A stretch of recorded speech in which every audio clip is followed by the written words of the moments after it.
Praise the Lord. God is so good. Amen. Praise God. Dakila ang ating Panginoon na pinaglilingkuran. Praise God. Thank you, Jesus. Sabihin natin, thank you, Jesus.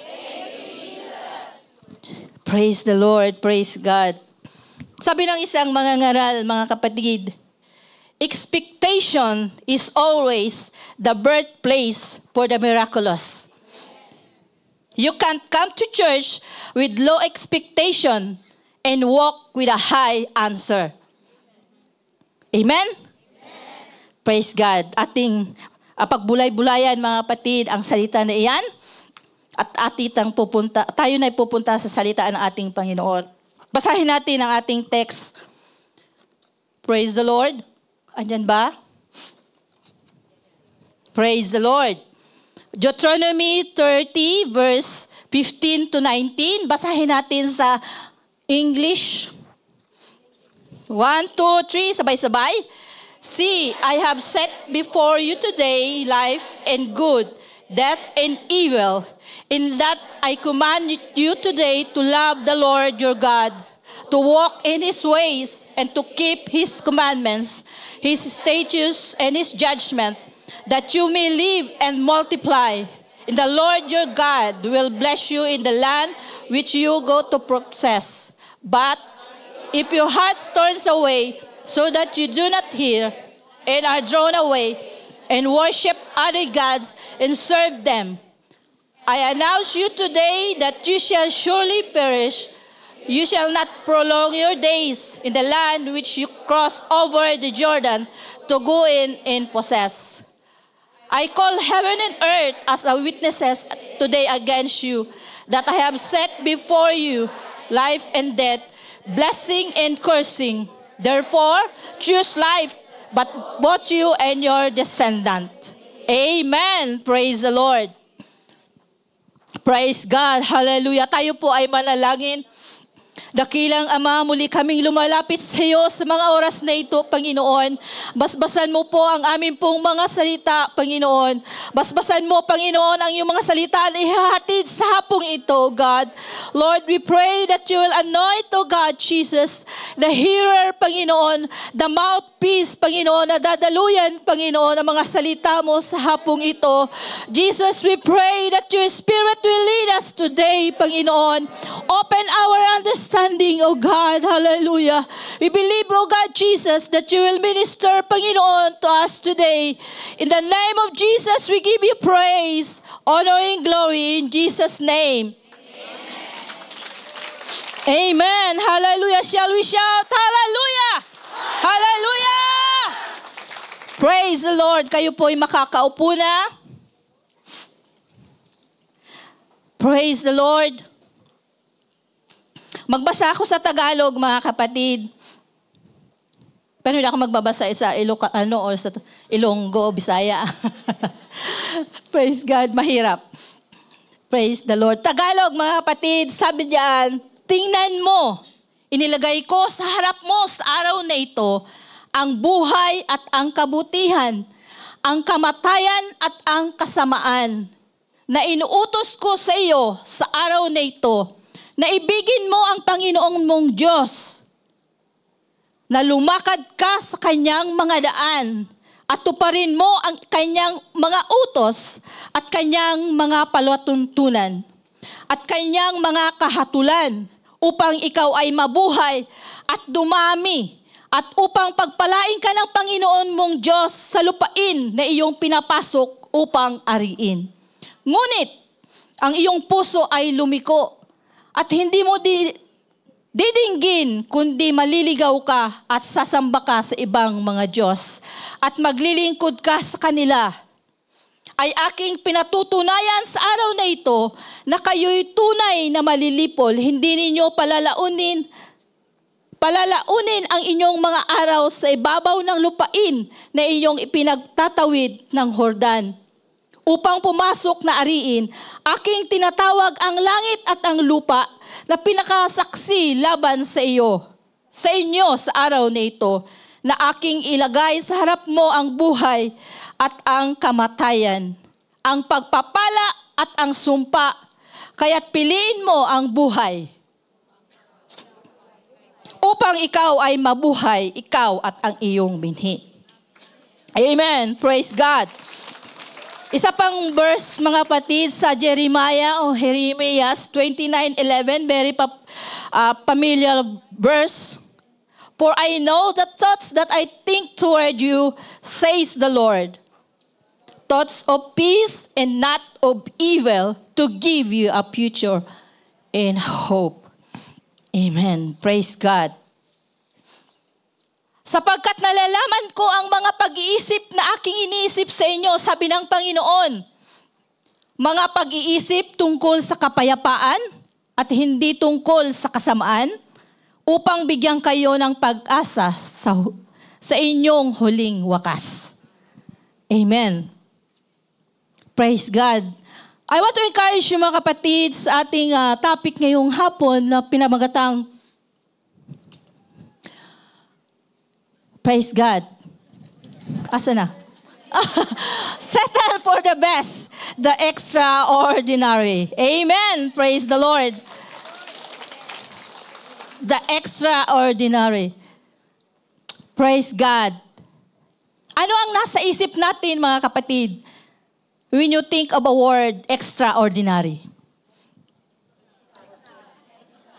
Ha? Extra tapos ordinary. Praise the Lord. The word is defined as unusual or remarkable. Amen?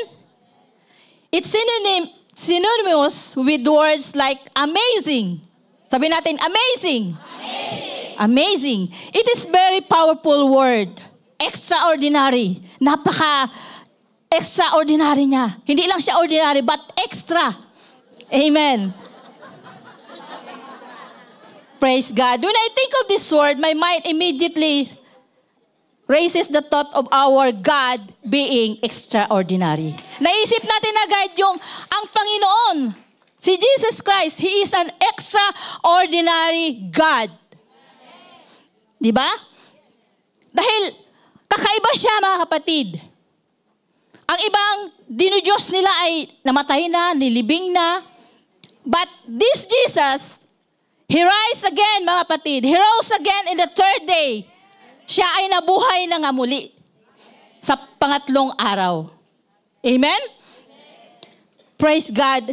Indeed, He is. For example, He is an immutable God. He is an unchanging God. Hindi siya nagbabago. Hindi, yung inisip niya ngayon, ay bukas iba na naman. Patawarin ko ang anak ko ngayon, bukas hindi na. Parang ganon. Hindi siya nagbabago. He never changes. Hindi siya nagbabago, mga kapatid. He is infinite, limitless God. Hindi siya kayang limitahan. Amen? He is incredible. He can do all things, mga kapatid. Na ating mga kapatid, kinanta kanina na all things are possible sa Kanya. Amen? Hindi natin malilimitahan ang kakayanan ng ating Panginoon. Yes? Amen. Praise the Lord. Let us remind that we worship an extraordinary God. Kaya mga kapatid, napakasagana ng presensya ng Panginoon dahil naniniwala tayo na ang ating sinasamba ay napaka-extraordinary. Hindi siya ordinary. Hindi siya yung sabihin natin na wala lang. Amen? He is an extraordinary God. How the missional lifestyle is rooted in the knowledge that the extraordinary God is at work, and He has invited us to participate in His extraordinary plan.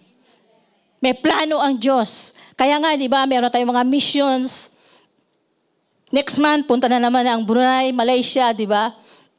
Kaya nga, sabi ko, pumunta ako sa church office. Mag-sign up na. Saan? Mission. Mission na naman. Amen. But, mga kapatid, God is an amazing God at nalulugod ang Panginoon dahil isa tayo mga kapatid sa kanyang earthly partner. Amen? His extraordinary plan to bring redemption to mankind. Nagiging instrumento tayo sa plano ng Diyos sa kaligtasan ng marami. Natutuwa tayo sa mission trip, marami nakakatanggap ng banal na Espiritu ng Panginoon, marami ang nababautismuhan, pamilya-pamilya, mga kapatid. Kanina sa aming leaders prayer meeting pero siguro pagbalik pa ng mga nag-mission, no? Kasi na-extend ang mission ng ating ibang kapatiran na marami ang nabautismuhan sa pamilya ng isa nating kapatid na nandun. Nandun pa ba sila? Nandito na? Ay, hindi. Amen. Baka next week pa sila But truly that God is working. He's working, mga kapatid. At tayo ay party doon.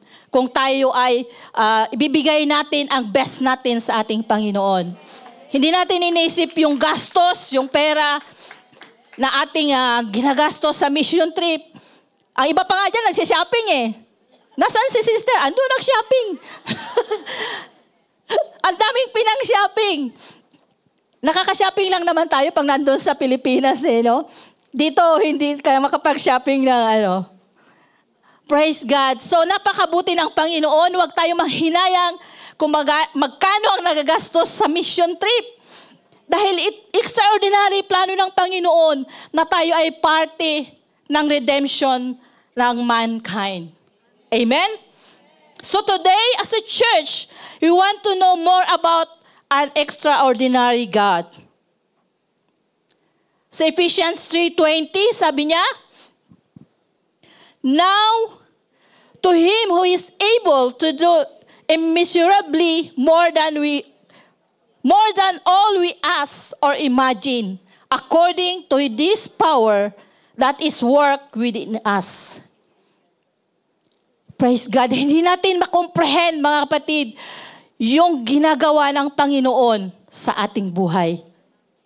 Amen? Makapag-agree ba tayo dyan? Amen. God is capable of doing things we can't even fathom.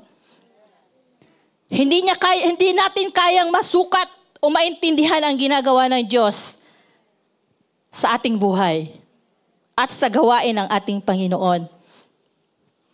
Whatever brokenness we have or have experienced, we can find a new life in Jesus. Nasaktan man tayo ng mga taong malapit sa atin. Sino ang nasaktan na? Malapit sa atin o mahal natin. Kasi, of course, masaktan tayo dahil malapit tayo sa kanila. Di ka naman masaktan doon sa kapitbahay mo. Di ka naman malapit doon eh. Wala ka naman pakialam doon. Sabi nga, hookers, di ba? But, kaya tayo ipagtanggol ng ating Panginoon dahil mahal niya tayo. Amen? Palakpakan natin ang ating Panginoon. Yes, praise the Lord. It is important concept for followers of Jesus to grasp, mga kapatid, a regular sin Christian trying to do things on their own, forgetting that they have the power of God living in them. Minsan nakakalimutan ng tao na tayo ay merong kapangyarihan, lakas na para malabanan ang mga pagsubok sa ating buhay. Amen? Praise the Lord. Praise God. And there are 3 keys, objectives, mga kapatid. Number 1, there are 3 keys to teach and educate us about this extraordinary God who is at work in our lives. Malaman natin, ma-equip tayo. Pangalawa, ano ibig sabihin na mamuhay ng extraordinary na buhay? Kailangan meron tayong dependence sa ating Panginoon. Ano yung expectation sa move ng Holy Spirit sa ating buhay? Napakasarap, di ba, damhin yung presensya ng Panginoon? Minsan ayaw na nating mawala o ayaw na nating, gusto mo na lang na magpuri sa Panginoon dahil yung presensya ng Panginoon, gusto mong akapin ito. Praise God. I steadfast faith in what God can do to empower us how to live out the extraordinary missional life. Yun yan, sinasabi ko mga kapatid, sa ating mga missions. Ano ang mission natin? Meron naman tayong tinatawag na home mission. Makapitbahay mo, shiren mo, di ba? Kakwarto mo, crewmate mo, shiren mo, kung hindi paligtas, mga kapatid. So yun ang ating pong magagawa. Praise God. So, ordinary, living an extraordinary God. Kung meron mga patid na extraordinary mga patid tayo, meron din mga mga ordinary and tawag dito, mga sasakyan na ordinary, di ba? May special, may aircon.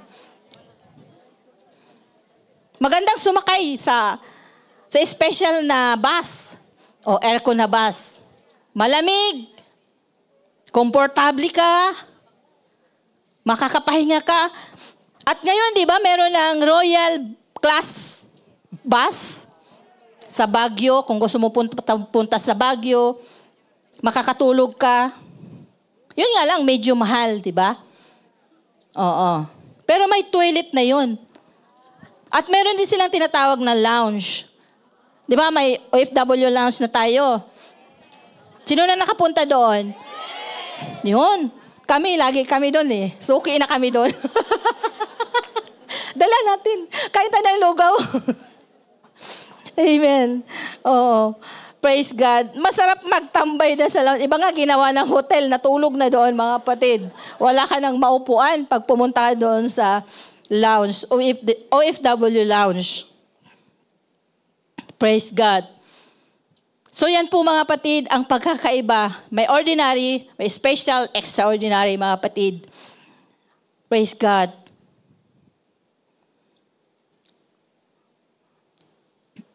God is a special God. He is not ordinary.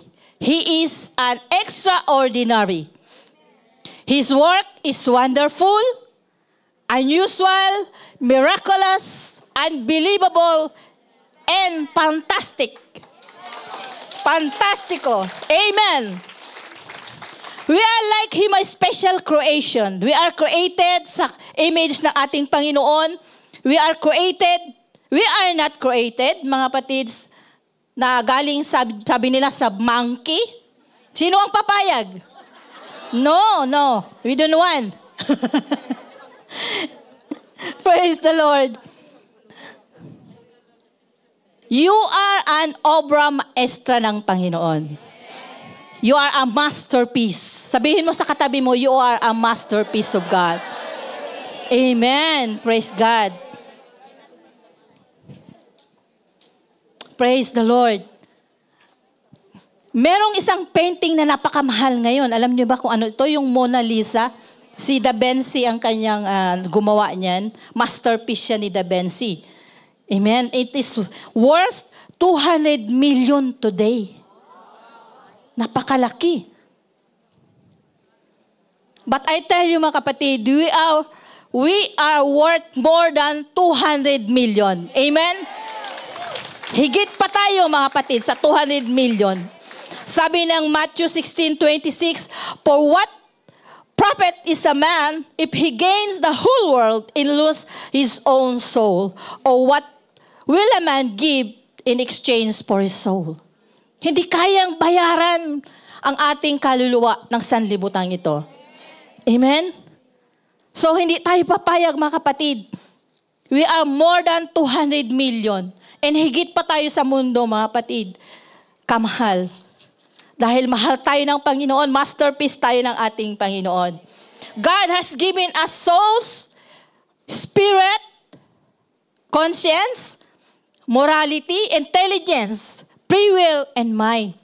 Binigyan tayo niya ng Panginoon na wala sa mga hayop.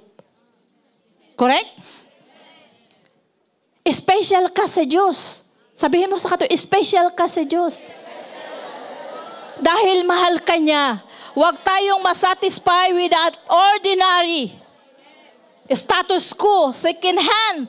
Huwag tayong masatisfy sa ukay-ukay. Kung meron naman pambili, huwag naman na ukay-ukay. Di ba?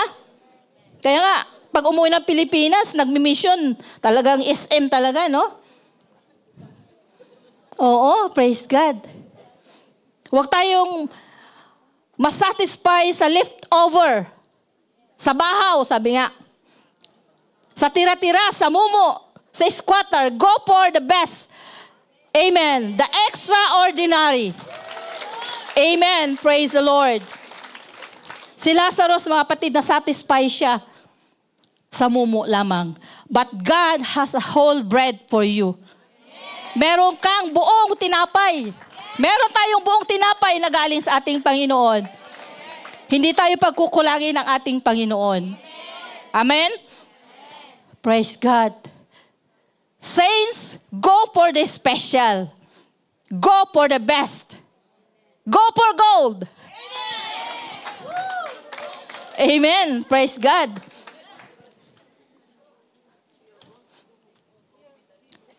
Praise God. Para tayong nasa Olympic, no? Go for gold. Amen. Praise the Lord. Praise God. We are so excited, mga kapatid. Don't settle for less. Don't just settle for just healing. Don't just settle for a blessing, mga kapatid. Don't just settle for money and for job. Okay na ako dito, may trabaho naman ako. Mabubuhay ko na pamilya ko. God has got a call upon your life. He called you to step into the promised land. Di ba? Kailangan marating natin yung ating minimithi. Huwag tayong titigil sa gitna. Kasi kung titigil tayo, hindi tayo makakarating sa finish line. Amen? Sometimes our hope pursuit is a comfortable life. Gusto na lang komportabling buhay, okay na ako dito. Bible says, we should be content. Sabi sa ating care group topic, mga kapatid, ditong last week, contentment with godliness is great gain. But don't settle just for comfort. Amen? Say to God, I want the perfect will of God for my life. I want the perfect will for my life. Praise God. Don't just settle for coming to church once a week and get a little touch and put a little money in the bag and say, I've done my bit, Jesus. I've done my bit, a bit. Nagawa ko na, Panginoon, itong maliit na ito. Naghulog na ako sa... No! You've got to possess the promises and the inheritance that belong to you. Amen. You got to possess the power of God in your life. Praise the Lord. Don't settle for just average, ordinary Christian. Go for the best. Extraordinary Christians or saints of God. Praise God. Hallelujah. Don't just settle for religion. There is more, mga kapatid. You have to have a relationship sa ating Panginoon, sa ating Savior, mga kapatid. Accept what is best for you. Success, prosperity, heaven, happiness, power, and victory. Don't be satisfied with failure or the ordinary. God has a better things for you. Amen. Praise the Lord. A special gift for special people from a special God. Naka-receive naman tayo mga kapatid ng special gift. Amen? Lalo na sa ating birthday. O sa Christmas. Ano ang special gift na yun? Pwede nating isipin, ano, para sa iyo. Kasi yung sa iba minsan, sa kanya special yun, pero sa iyo, babaw naman kaligayahan mo. Parang ganon, di ba? Pero sa kanya, very special na yun, di ba? Tayo lang nakakaalam, individually, ano yung special gift ng Panginoon sa atin. Praise the God. What does a man who is not satisfied with ordinary do? Number 1, he doesn't dwell in a failure or poverty. Experiencing failure can teach you a lesson that you wouldn't have learned otherwise. You can learn from failure. Natututo tayo sa ating mga failure. Maganda yun, mga kapatid, natututo tayo. Parang yung sinabi ng ni Bishop Ellis, mga kapatid, na yung teachers, mamaya, alalahanin ko muna.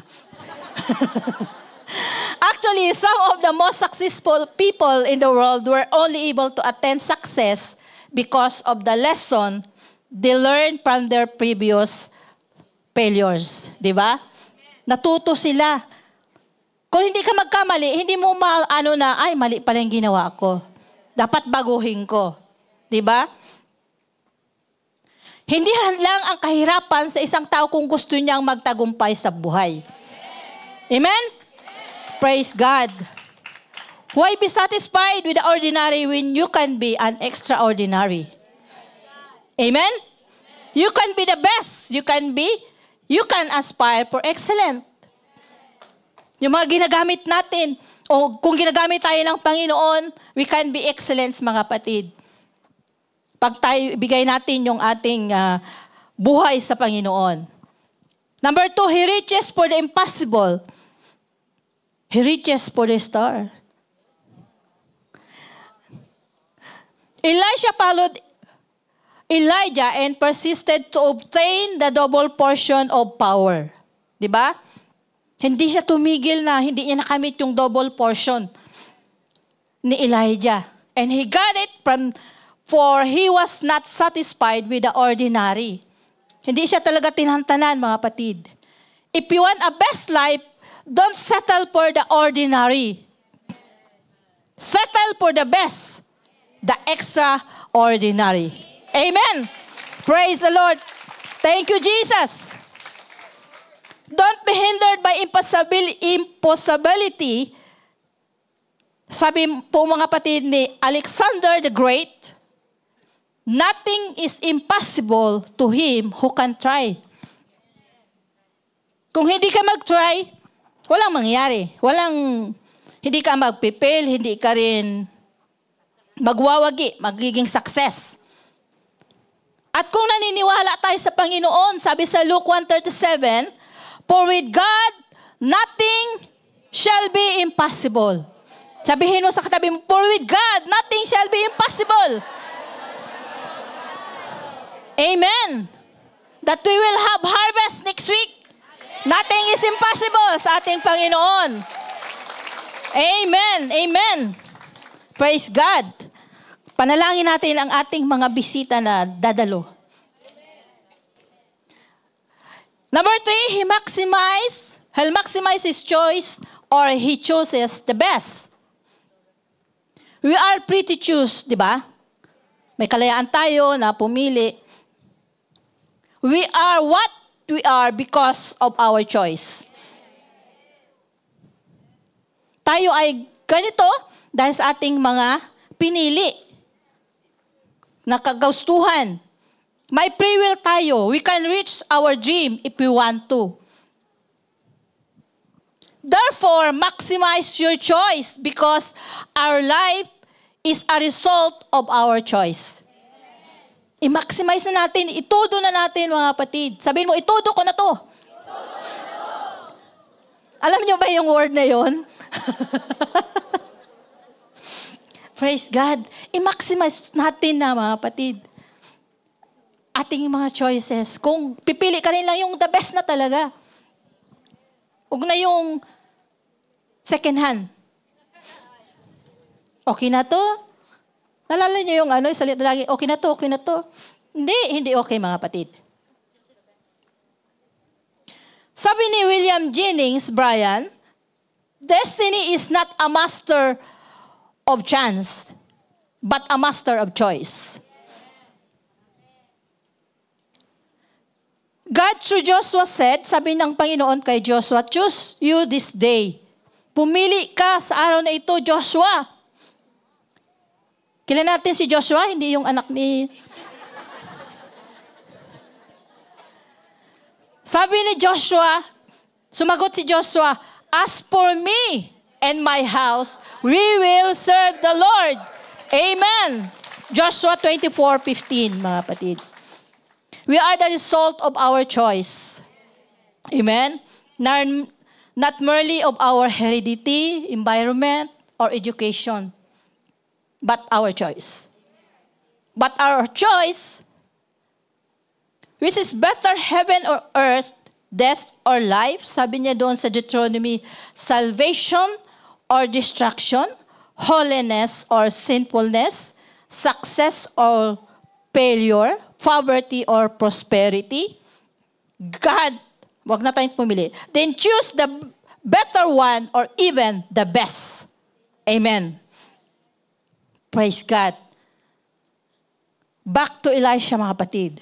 Pinili niya, mga kapatid, ang double portion na kay Elijah.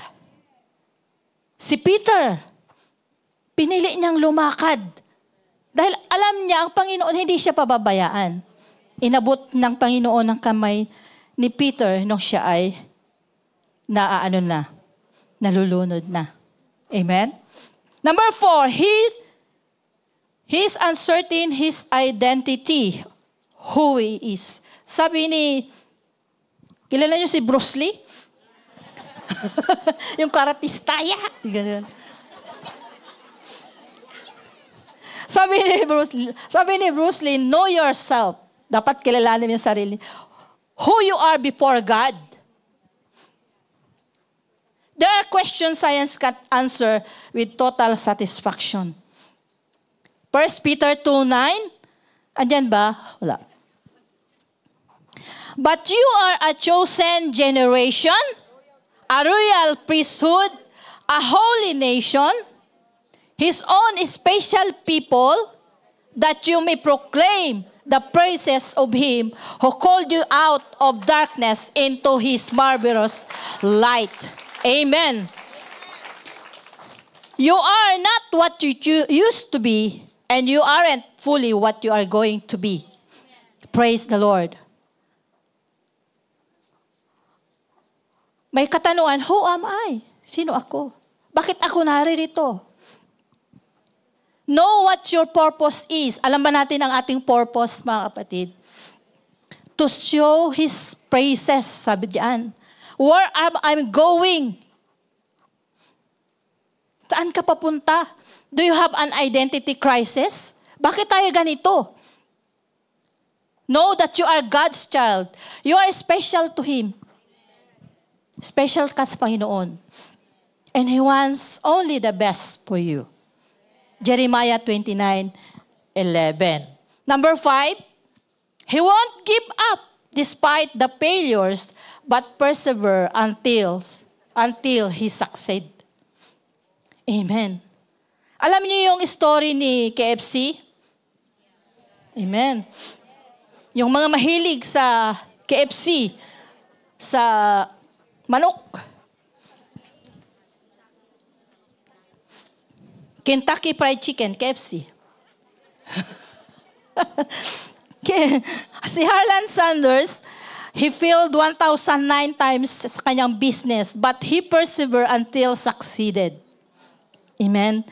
If you want the best, the extraordinary, don't give up. Sabi mo sa katabi mo, don't give up. Amen. You will win or succeed in the end if you persevere. Amen? You will, sabi ni David Sarnoff, the will to persevere is often the difference between failure and success. Amen? Si Thomas Edison, Thomas Alva Edison, siya ang nag-invento na incandescent lamp, mga kapatid. Isa lang yan sa na-invento niya. Hindi siya nag-give up. Maraming times din siya na-fail. Di ba? Gano'n naman mga scientists eh. Maraming beses sila nagtatry kung mag-workout, gano'n. Dapat tayo din gano'n, mga kapatid. Try and try. Until you succeed. Hindi idaya. Mahirap na. Paano na yung na-invento mo kung mamatay ka na? Until you succeed. Try and try. Until you succeed. God's ordinary use of ordinary people. Amen. The Bible is filled with the stories of God using seemingly ordinary individuals to accomplish extraordinary things. He doesn't select only the brilliant, yung magagaling, matatalino, mga summa cum laude, yung mga cum laude, ano pa yung ibang cum laude? Magna cum laude. Yun. Yung pinakamataas, di ba? Summa cum laude. Summa cum laude, magna cum laude, cum laude. Amen. Hindi niya pinili yon. Hindi niya pinili ang mga powerful, the perfectly religious o mga devoted, mga kapatid. But instead, He often chose those who appear less likely to demonstrate His power and grace in the most unexpected ways. Amen. Praise God. This is a powerful statement to His grace and a source of encouragement for every believers. Consider our own conversion, yung experience natin. Di ba inaano natin na, salamat Lord, pinili mo ako. Di ba sinasabi natin yan? Oo. Pili natin mga kapatid. God orchestrated these seemingly random events to bring us to salvation, proving that He uses the ordinary to accomplish His extraordinary purposes. Gagamitin tayo, kayo, ako ng Panginoon sa extraordinary purpose niya sa mundong ito, mga kapatid. Remember, we are His earthly partner. Praise the Lord. So how can we as ordinary individual become instrument of God's extraordinary work? Paano tayo, mga kapatid, magiging instrumento sa extraordinary ng gawa ng ating Panginoon? Present yourself to the Lord. Make yourself available for God's use. This involves prayer, seeking His will, and opening your heart to His leading. Next, intercede for others. Napakahalaga, mga kapatid. Sa ating chain prayer, we're interceding people, nations, di ba? Amen. Sino ang nasa chain prayer pa? Amen. Baka wala na pangalan nyo, ipalista nyo ulit. Kasi marami nang wala doon na pangalan eh. Oo, maging part tayo, mga kapatid. Intercede for others, pray consistently for loved ones and acquaintances, carrying their spiritual well-being on your acquaintances. Intercession is a powerful way to be involved in God's work. Nagpipray tayo sa iba, hindi yung sarili na, Lord, bless me. Hindi, kundi pinagpipray natin yung iba. Amen? Naniniwala ako, mga kapatid, na marami sa atin dito ang ginagamit ng Panginoon sa intercession. Praise God. At magpagamit tayo, mga kapatid. Next, read the Bible. Nagbabasa tayo ng Bible. Regular Bible Study cleanses and equip you with the Word of God to share with others and to guide your action. Ask the Lord to send you. Nagpe-pray ba tayo? Lord, send me. May prayer ba tayong ganyan? Maging specific man tayo, mga kapatid. Mamaya kung saan ka padala ng Panginoon.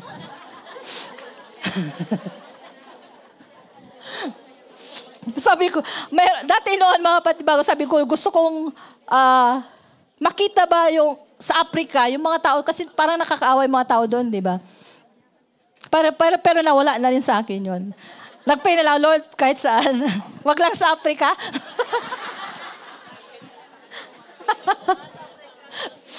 Amen. Praise the Lord. Are we praying that, mga kapatid? Ask the Lord to send you. Be open to God's leading and willing to share the gospel when opportunities arise. Don't wait for the perfect moment. Be ready to act when He directs. Amen. Hindi naman kailangan na ipadala ka sa ibang lugar. Ito yung send me, o hindi man kanon. Halimbawa, meron kang katabi na dapat mashiran, di ba? Follow the lead of the Holy Spirit. Discern and obey the Holy Spirit guidance, avoiding pressure from others. Trust in His leading and be sensitive to His promptings. And last, preach Jesus. Amen. Sabihin natin, preach Jesus. Preach Jesus. Lagi mga kapatid sa pangungusap ng Panginoon sa atin na humayo kayo. Share the gospel message when God provides opportunities. Don't be afraid to share your faith, even it is feel awkward or uncomfortable. Amen? Amen. Natahimik. Natahimik. Praise the Lord. Malapit na ako mga kapatid.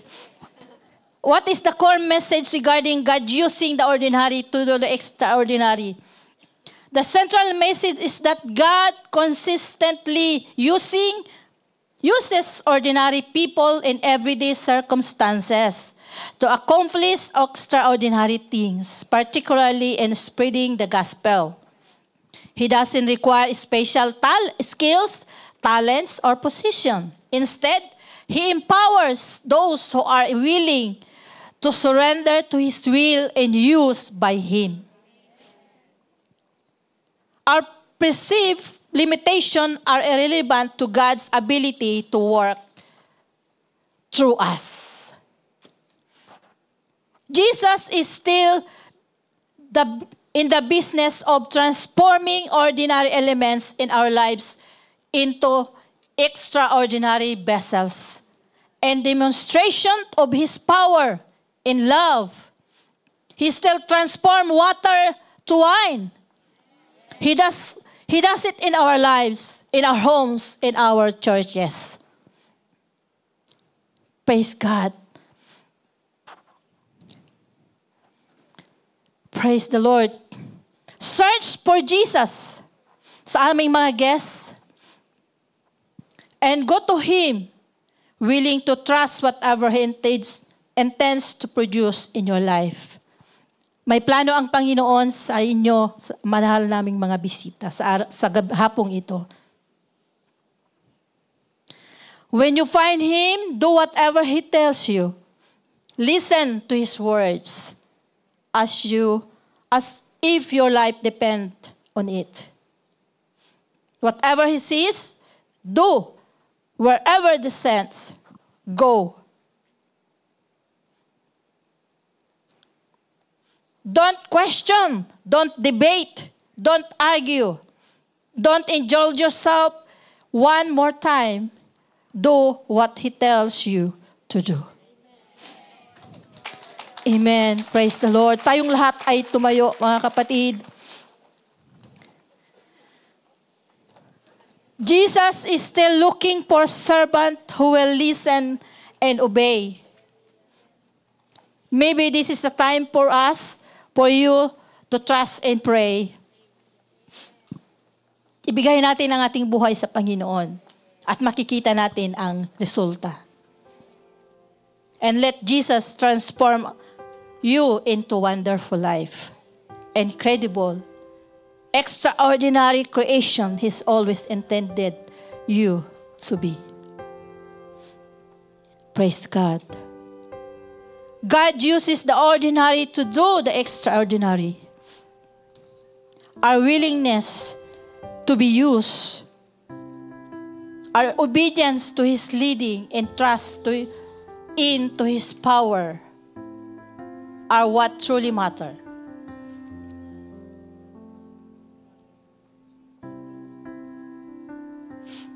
Embrace your ordinariness, for it is in that very ordinariness that God chooses to work His wonders.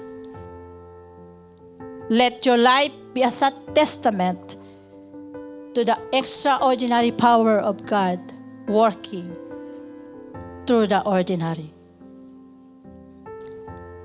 Praise the Lord. Pikit natin ang ating mga kapatid.